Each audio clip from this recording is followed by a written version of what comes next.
আসসালামু আলাইকুম রহমতুল্লাহ বারকাতু। ওয়ালাইকুম আসসালাম ওয়া রাহমাতুল্লাহ। আমার প্রাণপ্রিয় কলেজার ভাই বোনেরা, আমার এই ভিডিওটা যে যেখান থেকে দেখবেন, একটা মূল্যবান ভিডিও আপনাদের সামনে উপস্থাপন করব। সেই ভিডিওটা সবাইকে শেয়ার করে দেখার সুযোগ করে দিবেন। এখন আমাদের সামনে কথা বলবে আমার ছোট ভাই আবহিদ মিয়া। উনি কিছু ওনার লাইভ বিদ্যান্ত নিয়ে কিছু কথা বলবে। আবহিদ ভাই কথা বলেন। আসসালামু আলাইকুম ওয়া রাহমাতুল্লাহ।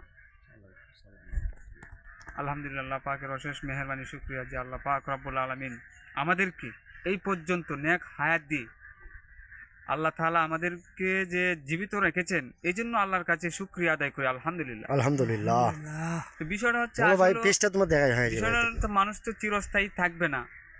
এই চিরস্থায়ী ক্ষণস্থায়ী দুনিয়ার মধ্যে হ্যাঁ মানুষকে আল্লাহ তাআলা পাঠাইছে আল্লাহ তাআলার ইবাদত করার জন্য, আল্লাহ তাআলার গুণগান করার জন্য, রাসূলের তরিকা মতো চলা, আল্লাহর অনুসরণ, নবীর অনুকরণ করা, এইগুলা বিষয় নিয়ে আল্লাহ তাআলা আমাদেরকে একটি উদ্দেশ্য নিয়েই পাঠিয়েছেন।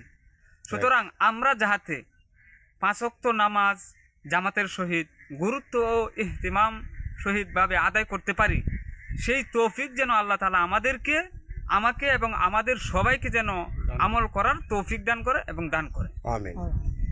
আসলে বিষয়টা হচ্ছে মানুষ তো চিরকাল থাকবে না। এই যে দেখেন আমাদের সামনে দুই মুরব্বী, এই যে দুই মুরব্বী আমাদের, আজকে আমি ওনার চেয়েও বয়স কম, কিন্তু ওনার এই দুইজনের চেহারার দিকে তাকাইলে দেখা যায় আমরাও তো, আমাদের দিনটা তো সেই দিন আসতেছে, আমাদের তো চুল পেকে যাবে, রাইট আমাদেরও চুল পাকে যাবে, রাইট রাইট। কিন্তু আমরা এখন বলতেছি শক্তি পায় না কি এই সেই, কিন্তু আসলে বিষয়টা এরকম না যে আল্লাহ তাআলা আমাদেরকেও এই বৃদ্ধকাল আসবেন, বৃদ্ধকাল আনাবেন, বৃদ্ধকাল অবশ্যই আমাদেরও আসবে। সুতরাং বৃদ্ধকাল আসার আগে যাহাতে আমরা কি করতে পারি, আল্লাহ এবং আল্লাহ রাসূলের আনুগত্য করতে পারি এবং আল্লাহ তাআলার সঠিক ইবাদত করতে পারি, সেই তৌফিক যেন আল্লাহ তাআলা আমাদের সবাইকে দান করে।